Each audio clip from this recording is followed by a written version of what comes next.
Bike का ये वाला पार्ट हमेशा ट्रांसपेरेंट या ब्लैक क्यों बनाया जाता है, और कोल्ड ड्रिंक से बाल धो लेने से क्या होता है, और साथ ही देखिए दुनिया की एक ऐसी कार जो है चलता फिरता एलियन। जानने के लिए वीडियो को अंत तक जरूर देखें। नंबर 7, बाइक का ये वाला हिस्सा हमेशा ब्लैक या फिर ट्रांसपेरेंट होता है, लेकिन आखिर ये किसी बाइक में किसी और कलर का क्यों नहीं होता? तो बाबू भैया इसके पीछे है पैसा। कंपनी सोचती है सबसे पहले कॉस्ट कटिंग इसी से की जाए। तो ब्लैक वो कलर है जो आसानी से कहीं भी अवेलेबल हो जाता है और ज्यादा महंगा भी नहीं होता, तो इसलिए कंपनी इस कलर पर अपना माल बहुत बड़ा लेवल पर बचा लेती है। और दूसरी बात ये है कि ये हिस्सा जिसे वाइजर कहा जाता है, ये हमारी बाइक का वो पार्ट होता है जो कई बार टूट भी जाता है, इसलिए कंपनी इसके रंग में पैसा खर्च नहीं करना चाहती, और अगर कंपनी ऐसा करती है तो उसे काफी ज्यादा नुकसान हो सकता है। और तो और एक वजह ये भी है कि बाइक की हेडलाइट से राइडर को प्रोटेक्ट करना, क्योंकि जब हम रात में बाइक ड्राइव करते हैं तो उससे कई बारी हमारी बाइक की लाइट्स का एक्स्ट्रा लेयर हमारे चेहरे पर पड़ती है, जो एक बड़ा हादसा करवा सकती है। लेकिन यही काले या ट्रांसपेरेंट वाइजर हमें बचाने का काम करते हैं। वैसे दूसरे रंगों के भी वाइजर आते हैं, लेकिन उन्हें कम से कम ही बनाया जाता है, नहीं तो कंपनी के ज्यादा पैसे खर्च होते हैं। नंबर 6,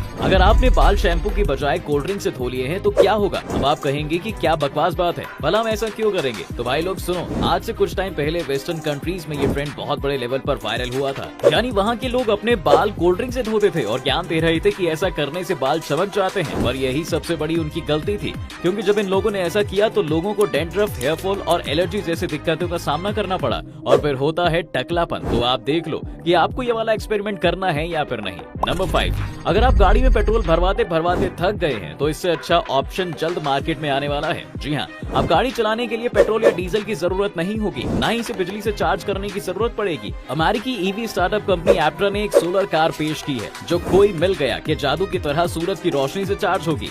एप्ट्रा ने नई सोलर ईवी का लॉन्च एडिशन पेश किया है। ये एक 2 सीटर सोलर ईवी है जिसका प्रोडक्शन 2023 के लास्ट तक शुरू होने की संभावना है। ये इलेक्ट्रिक कार एक बार फुल चार्ज होने पर 643 किलोमीटर की दूरी तय करेगी। कमाल की बात तो ये है दोस्तों कि अगर आप इसे सिर्फ सोलर एनर्जी पर चलाते हैं तो इससे रोजाना 64 किलोमीटर का सफर तय किया जा सकेगा। कार की छत पर लगे सोलर पैनल से ये कार एनर्जी लेती है। कार के हुड, रूफ और रियर सेक्शन पर 700 वॉट के सोल पैनल लगे हुए हैं जिनसे इन्हें पावर मिलती है। एप्ट्रा की सोलर कार सिर्फ 4 सेकंड में 96 किलोमीटर पर आवर की स्पीड पकड़ लेती है। इसके अलावा कार की top speed 162 kilometre per hour की है। इस कार में 3 मोटर दी गई है और ऑल व्हील ड्राइव का ऑप्शन दिया गया है। फिलहाल इसकी कीमत का खुलासा नहीं हुआ है, इसके लिए थोड़ा इंतजार आपको करना पड़ेगा। नंबर 4, टेक ऑफ और लैंडिंग के टाइम डिम तो हो जाती है फ्लाइट की लाइट्स, लेकिन क्यों? क्योंकि फ्लाइट के टेक ऑफ और लैंड करते वक्त हमारी आंखों को उसकी लाइट्स की रोशनी के हिसाब से एडजस्ट करने में समय लगता है। असल में हमारी आंखें रोशनी से अंधेरे या अंधेरे से रोशनी में एडजस्ट होने में 10 से 30 सेकंड तक का समय लेती है, लेकिन अगर लाइट डिम कर दी जाए तो एडजस्टमेंट में टाइम कम हो जाता है।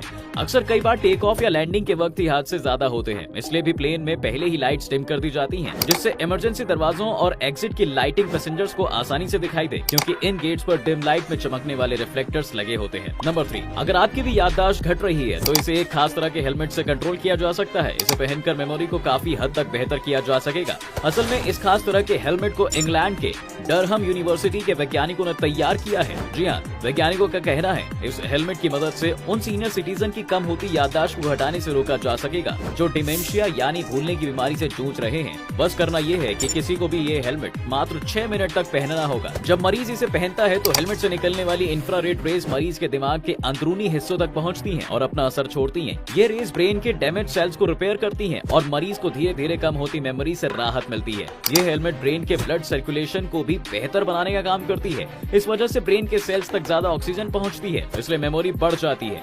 इस हेलमेट की कीमत 7.5 लाख है। नंबर 2, अमेरिका और जापान के साथ साथ दोस्तों अब भारत में भी पॉड होटल्स को शुरू कर दिया गया है। असल में इंडियन रेलवे ने मुंबई सेंट्रल रेलवे स्टेशन पर हाल ही में अपने पॉड होटल को स्टार्ट कर दिया है। अगर आप ट्रैवल के बाद थकान महसूस कर रहे हैं तो यहाँ जाकर आराम कर सकते हैं। पॉड होटल में बने कैप्सूल के आकार वाले कमरे में आप 12 से 24 घंटे तक रुक सकते हैं। ये तो सही में इंटरेस्टिंग फैसिलिटी है। इस होटल में टोटल 48 कमरे हैं जो 7 फीट लंबे और 4 फीट चौड़े हैं, और अगर आप यहाँ रुकने का विचार कर रहे हैं तो इसके लिए आपको 999 से लेकर 1999 तक खर्च करने होंगे।